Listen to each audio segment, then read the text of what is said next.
Hello everyone, this is Shivangi. Welcome to Shiv classes. इस video में हम डिस्कस करने वाले हैं प्राकृतिक एकाधिकार को। तो ये टॉपिक आपका MEC 101 या 001 जो आपका माइक्रो इकोनॉमिक्स है, और 006 106 जो भी सब्जेक्ट कोड है आपका पब्लिक इकोनॉमिक्स का।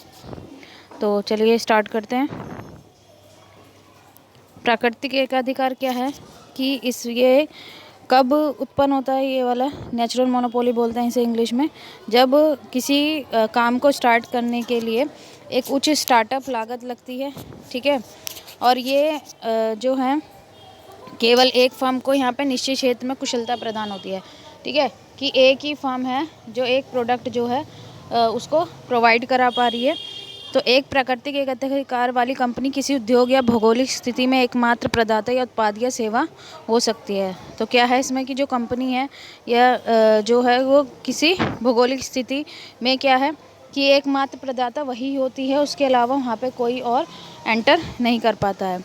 प्राकृतिक एकाधिकार की अनुमति तब दी जाती है जब कोई एकल कंपनी किसी संभावित प्रतियोगिता की तुलना में कम कीमत पर उत्पाद या सेवा की आपूर्ति कर सकती है। तो प्राकृतिक एकाधिकार क्या है भाई? उसका उस पर्टिकुलर एरिया में कि भाई जहाँ पे वो उन नेचुरल रिसोर्सेज का इस्तेमाल करके जो भी वो प्रोडक्ट या सर्विस आपको प्रोवाइड करा पा रहा है, तो यहाँ पे तब दी जाती है उसे अनुमति प्राकृतिक एकाधिकार की, कि जब वो बाकी किसी और कंपनी की तुलना में कम कीमत पर आपको वो प्रोडक्ट जो है प्रोवाइड करा पा रहा है।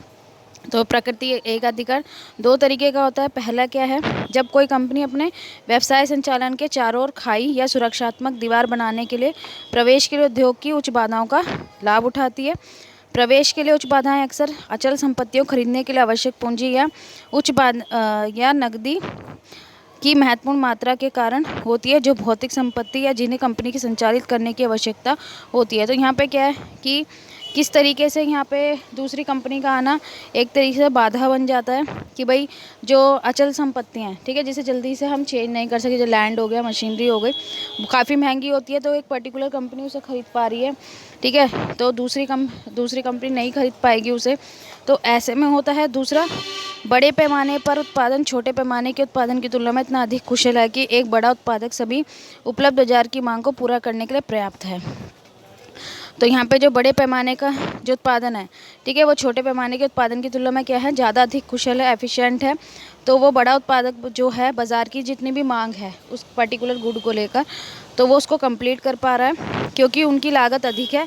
छोटे पैमाने के उत्पादक कभी भी बड़े कम लागत वाले उत्पादक के साथ प्रतिस्पर्धा, जाहिर सी बात है, नहीं कर सकते, ठीक है, उनकी कॉस्ट कम लग रही है और छोटे पैमाने के उद्योग उसको प्रोड्यूस नहीं कर पाएंगे क्योंकि उनके पास इतना पैसा नहीं है लगाने के लिए। अब प्राकृतिक एकाधिकार की अनुमति कब दी जाती है? जब कोई एकल कंपनी किसी संभावित प्रतियोगी की तुलना में, वही चीज़ आ गई कि जब वो उसके कंपैरिजन में कम कीमत पर प्रोडक्ट प्रोवाइड करा पा रहा है और वो एकमात्र में जो पूरे बाज़ार की सेवा कर सकती है। तो यहाँ पे हम देख सकते हैं जो इसका उदाहरण है वो है नल का पानी, ठीक है, जो पानी प्रोवाइड किया जाता है।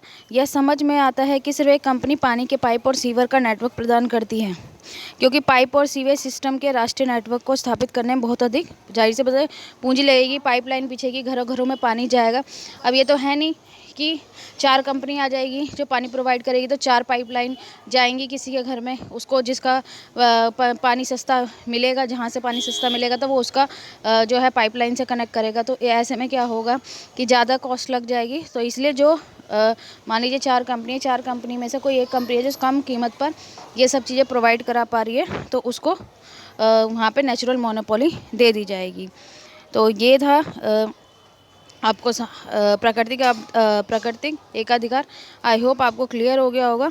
अगर वीडियो अच्छी लगी हो तो like it, share it and subscribe my channel. Thank you.